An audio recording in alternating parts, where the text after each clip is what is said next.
Every one, welcome to stress free avenue. இன்னைக்கு நம்ம பகவத்கீதையில இருக்க முக்கியமான பாயிண்ட்ஸ் பத்தி பார்க்க போறோங்க.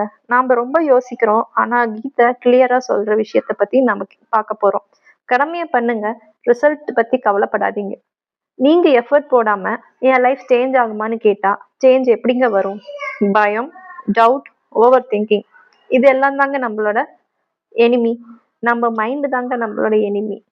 கீதை என்ன சொல்லுதுன்னா, நம்ம மனசை நம்ம கண்ட்ரோல் பண்ணா உலகம் நம்ம கையில இருக்குன்னு சொல்லுது.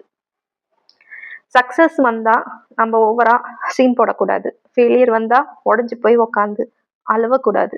ரெண்டுமே டெம்பரவரி தாங்க. ஆனா நாம ஸ்ட்ராங்கா இருந்தா போதும், பெர்மனண்டா வின் பண்ணுவோம். இப்ப நான் நாளைக்கு ஸ்டார்ட் பண்றேன்னு சொல்லக்கூடாதுங்க.